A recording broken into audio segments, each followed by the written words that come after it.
ओम नमः शिवाय। शिवजी भगवान को नीलकंठ क्यों कहते हैं और नीलकंठ कहलाए जाने के पीछे क्या पौराणिक कथा है? शिवजी भगवान सावन के महीने में पूजे जाते हैं। इस पूरे महीने में श्रद्धा के साथ शंकर भगवान की पूजा अर्चना की जाती है। हाथों में डमरू और त्रिशूल लिए शंकर भगवान कई नामों से जाने जाते हैं।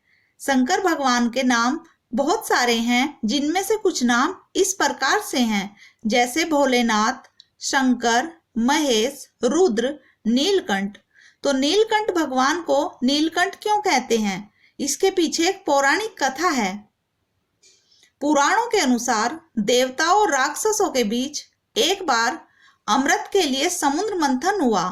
यह मंथन क्षीर सागर में हुआ। इस मंथन में लक्ष्मी जी शंख, कौस्तुभमणि, ऐरावत हाथी, पारिजात, उच्चसर्वा, कामधेनु, कालकूट, रंभा नामक अप्सरा, वारुणी, मदिरा, चंद्रमा, धन्वंतरी, अमृत और कल्पवृक्ष, ये 14 रत्न निकले थे। समुद्र मंथन में से निकली बहुमूल्य वस्तुओं को देवता और दानवों ने आपस में बराबर बराबर बांट लिया, लेकिन इनमें से एक चीज ऐसी निकली जिसे लेने को कोई भी तैयार नहीं था। वह था समुद्र मंथन में निकला हुआ हलाहल विष। इस विष की एक बूंद पूरी सृष्टि में तबाही मचा सकती थी। तब परेशान देवता और दानव भगवान शिव के पास गए और उनसे मदद मांगी। भगवान शिव ने इसका एक हल निकाला। उन्होंने कहा कि इस विष का पूरा घड़ा वो खुद पिएंगे। शिवजी ने वो घड़ा उठाया और देखते ही देखते पूरा का पूरा पी गए। हालांकि उन्होंने ये विष गले से नीचे नहीं उतारा।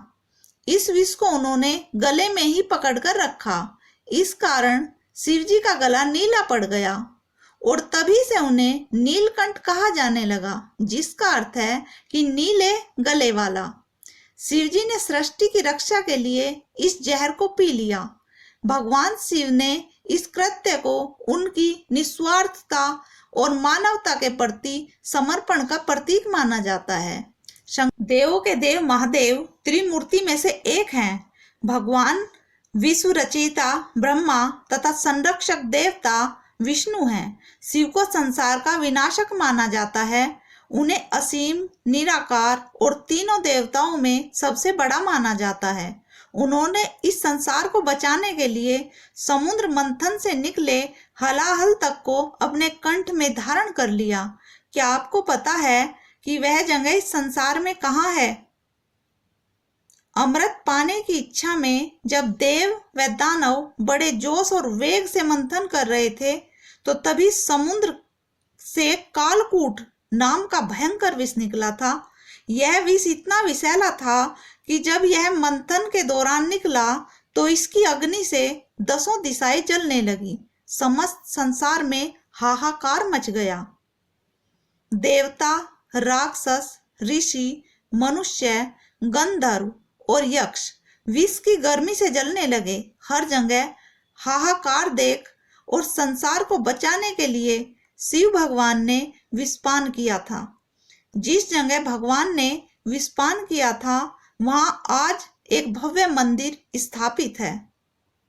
जब महादेव विष ग्रहण कर रहे थे, तब उसी समय उनकी पत्नी माता पार्वती ने उनका गला दबाए रखा था, जिससे विष उनके पेट तक ना पहुंच पाए। इस तरह विष उनके गले में ही बना रहा। विषपान के बाद विष के प्रभाव से उनका गला नीला पड़ गया और उन्हें नीलकंठ कहने लगे। इसमें एक पौराणिक कथा दूसरी भी है, जिसमें विष्णु भगवान ने उनके गले में ही विष को रोक दिया था। जय जय महादेव।